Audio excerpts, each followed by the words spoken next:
Welcome to the second chapter of the Road to Financial Freedom series.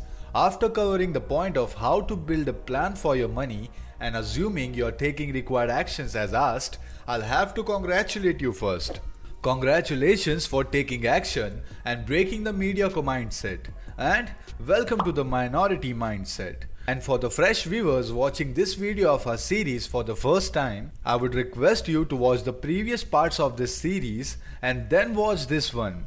And for those who are not interested in building financial freedom and just want to understand date and make money out of it, we'll begin right away. To start off this video, we'll have to understand why date exists in an economy. Date exists simply because it accelerates the growth in an economy. When you are using date, you are simply using your future income and spending it today, whether it may be for purchasing an asset or a liability. And then you'll spend your future income to pay back the date. Now when you go out in metropolitan cities, you can see date worth billions and billions of dollars around you. All those big skyscrapers and real estates, all of them are built on date. Simply because no property developer has billions in liquid cash to build those estates. And why would a guy spend his money to build wealth when he can use someone else's money to build his wealth? And it is completely alright. Economy works that way. But if you don't understand the game of date properly, you'll get trapped into a sand dune of date. Coming back to the property developers example, now the way they'll make money and build wealth is, firstly they'll build real estate properties with date, and then they'll start paying it off through rental incomes, keeping a part of the profits with themselves. This way they'll soon pay off their dates and possess a cash producing asset without spending a penny of their own. Well, it's definitely not this simple, but you get an idea, right? Let's consider another example. You in this scenario are an owner of a sweets shop with about 15,000 in your bank account, and surprisingly you get a giant order of $50,000 of sweets. Now this order can prove to be a game changer for your business, but unfortunately you don't have enough funds. You can either let this opportunity slip or get a short loan for the production of the sweets and pay it off after the order completes and bring home a big chunk of profits. This is the exact reason why date exists. We'll take a last example and move on to our next point. Let's go back to the property developer example. Suppose you are a developer and found a great opportunity at a great location. You go to the bank and ask for $1 million to raise the funds for estate development. Bank agrees on the point that you will pay $50,000 annually.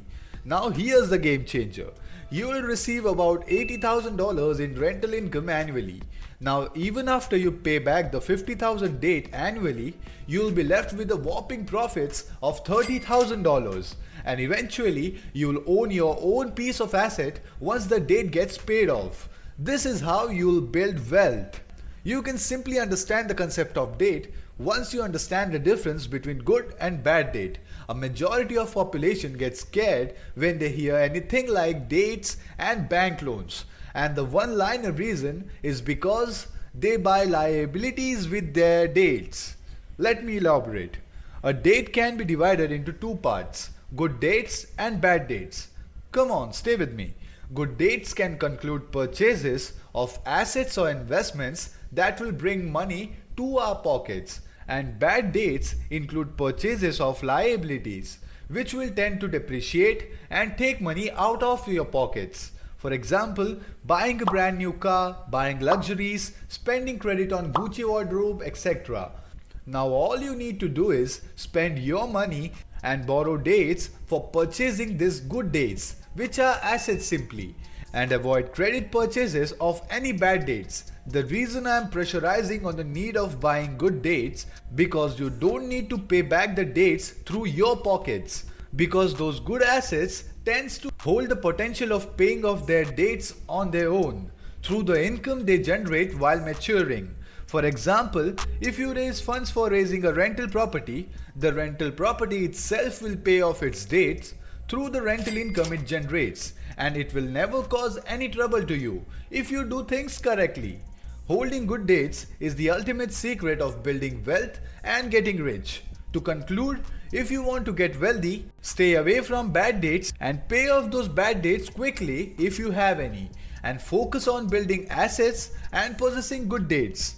But sadly, what does the majority do? They simply buy liabilities through dates and spend their hard-earned money on paying it off for the years to come, thereby surviving on a paycheck-to-paycheck basis. No passive income, no wealth building, and thereby no financial freedom. Well, this plan might seem pretty easy and easy to replicate, but it's not that easy peasy. Let me show you the other side of the reality as well. Now, as you know, good dates can actually make you wealthy, you should also know that if done incorrectly, it can taste pretty sour. I have seen many cases wherein good dates turned pretty bad for investors as they did not manage their dates properly and didn't have a right approach. Try understanding this. Date is just like any other tool. If you know how to use it properly, it will benefit you. But if you don't, it will backfire in no time and cause a lot of damage to you. Let's discuss a scenario. With a good credit score already, you ask for a loan from the bank to raise funds for a rental property. The bank sanctions it and you're doing pretty good till now. Your tenants come in and starts paying off the dates for you, but all of a sudden the tenants stop paying off the rent and causes trouble. Now those sweet and gentle bankers will start showing their true colors. A lot of pressure and warnings will start showering at you, forcing you to sell off the asset piece to pay off the dates ASAP. All your plannings will seem ineffective and you might mess it up, resulting in selling of the assets for half of its market value or many times even less than that. I would also like to enlighten you with the reality that there is a different industry of investors waiting eagerly for you to get messed up, after which they'll come in and purchase your assets for half the price and make big profits out of it. This is how the world works. The same goes with business sector. If a business gets a loan of $1 million and pays it off at time, then everything is pretty fine. But if it gets messed up and gets unable to pay off its dates at time, this same group of investors may come in to buy that business for pretty cheap than the market value, and the business owner has to sell it without any other option available. The reason I wanted you to know this is to make you understand that dates can be sweet and sour at the same time. It's just another tool and not any spell that will make you wealthy. You need to learn to use date to your benefit properly and master it first. Also, relying only and only on date is never an option. It should be used just as a complementary hand that makes things a bit more easier. That's it. All I want you to do for now is subscribe to this channel for now, and we'll soon start dropping videos on the things discussed above. I don't want you to miss out on this quality content and chance to get financially free. This was just part 1 of chapter 2 of the Road to Financial Freedom series. Take a couple of minutes to digest what you have learned and then dive into the next chapter. I'm waiting for you there. Remember, I believe in you and you should as well.